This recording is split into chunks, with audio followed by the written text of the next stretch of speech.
नमस्कार। आज के इस खास विश्लेषण में हम एक बेहद गंभीर और सच कहूं तो एक अर्जेंट मुद्दे पर बात करने वाले हैं। दरअसल सामुदायिक स्वास्थ्य केंद्र सैदाबाद की तरफ से एक बहुत ही महत्वपूर्ण स्वास्थ्य निर्देश जारी हुआ है। और ध्यान रहे, ये कोई रूटीन सर्कुलर नहीं है, बल्कि सीधे सीधे हमारे बच्चों की सुरक्षा और पोलियो को जड़ से खत्म करने के हमारे उस बड़े मिशन से जुड़ा है। तो चलिए बिना किसी देरी के इस पूरे मामले को गहराई से समझते हैं।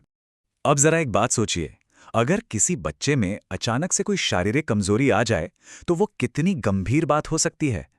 हम अक्सर क्या करते हैं, हम सोच लेते हैं कि अरे शायद आम बुखार होगा या थोड़ी कमजोरी आ गई होगी, है ना। लेकिन स्वास्थ्य विभाग के नजरों से देखें तो ये एक बहुत बड़ी खतरे की घंटी है।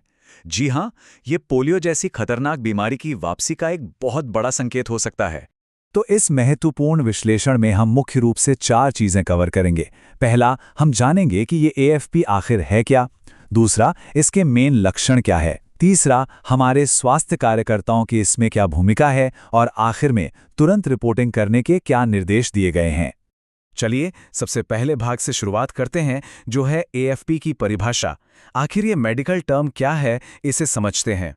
एएफपी यानी एक्यूट फ्लैसिड पैरालिसिस।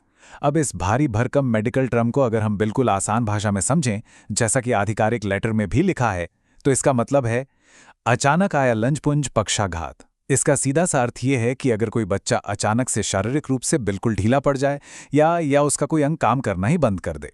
यहाँ अचानक शब्द पर गौर कीजिएगा। ये कोई ऐसी कमजोरी नहीं है जो धीरे धीरे आ रही हो, ये बिल्कुल सडन होता है और यही इसे इतना खतरनाक बनाता है। अब आते हैं दूसरे भाग पर, यानी इसके मुख्य लक्षण क्या हैं और फील्ड में गश्त करते समय इनकी पहचान कैसे करनी है। देखिए, इस पूरे मिशन में ना एक नंबर बहुत ही क्रूशल है, और वो है 15। 0 से लेकर 15 वर्ष। बस यही वो सटीक आयु सीमा है जिस पर सबसे ज्यादा एकदम पैनी नजर रखनी है, क्योंकि जन्म से लेकर 15 साल तक के बच्चों में ही इस एएफपी का खतरा सबसे ज्यादा देखा जाता है। तो हमारी पूरी सतर्कता और निगरानी का जो फोकस है वो इसी आयु वर्ग पर होना चाहिए।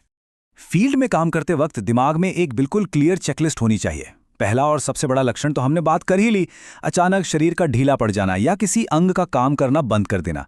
लेकिन सिर्फ इतना ही नहीं, अगर बच्चे को लगातार तेज बुखार बना हुआ है या फिर दस्त की समस्या है और उसके साथ साथ बहुत ही ज्यादा शारीरिक कमजोरी दिख रही है, तो समझ लीजिए कि ये बहुत गंभीर वार्निंग साइंस हैं। इनमें से कोई भी लक्षण दिखे तो मतलब तुरंत एक्शन लेने का समय आ गया है।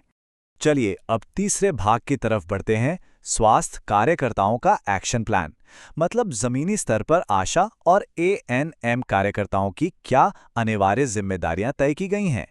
इस निर्देश में काम करने के 3 बहुत ही साफ और अचूक कदम बताए गए हैं। स्टेप 1, एक सघन खोज यानी इंटेंसिव सर्च। अपनी कार्य योजना के हिसाब से हर एक घर में जाना है, मतलब लिटरली एक भी घर छूटना नहीं चाहिए। स्टेप 2, जिन लक्षणों की हमने अभी बात की उन्हें तुरंत पहचानना। और फिर आता है स्टेप 3, बिना एक भी सेकंड गवाए सीधे और तुरंत सूचना देना। यही वो सिस्टमैटिक तरीका है जिससे हम ये पक्का कर सकते हैं कि कोई भी संदिग्ध मामला हमारी नजरों से बचकर न निकले। और इसी के साथ हम आते हैं अपने चौथे और सबसे अहम हिस्से पर, तत्काल रिपोर्टिंग के प्रोटोकॉल। आखिर इस हाई प्रायोरिटी निर्देश को जमीन पर कैसे लागू करना है।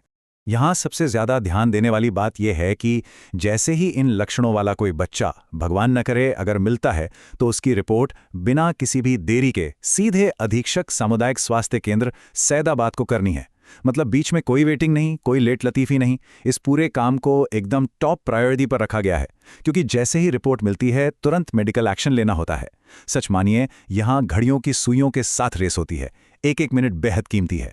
इस पूरे मिशन की ग्रेविटी, इसकी गंभीरता का अंदाजा आप सामुदायिक स्वास्थ्य केंद्र के अध्यक्ष डॉक्टर सौरभ रावत के इन कड़े शब्दों से लगा सकते हैं। उन्होंने अपने लेटर में बिल्कुल साफ साफ लिखा है, इस कार्य में किसी भी प्रकार की शिथिलता क्षम्य नहीं होगी। आपकी सजगता ही समाज को शारीरिक दिव्यांगता से बचा सकती है। ये कोटेशन बिल्कुल स्पष्ट कर देता है कि फील्ड पर हमारे स्वास्थ्य कार्यकर्ताओं की जो सतर्कता है ना, वो सिर्फ एक ड्यूटी भर नहीं है, वो सच में इस समाज के, हमारे बच्चों के भविष्य को अपंग होने से बचाने की एक बहुत बड़ी जिम्मेदारी है। और इसी अहम विचार के साथ हम आज के इस विश्लेषण के आखिर में आ गए हैं। अब हमें खुद से ये सवाल पूछना चाहिए कि आखिर आज की ये सख्त सतर्कता कल के एक पोलियो मुक्त भविष्य की पक्की गारंटी कैसे बनेगी। जवाब बहुत सीधा है, जब हर एक संदिग्ध केस की तुरंत पहचान होगी और बिना किसी देरी के उसकी रिपोर्टिंग होगी, तभी जाकर हम अपने बच्चों को इस बीमारी से हमेशा के लिए सुरक्षित रख पाएंगे। इस बेहद जरूरी चर्चा में शामिल होने के लिए बहुत बहुत धन्यवाद।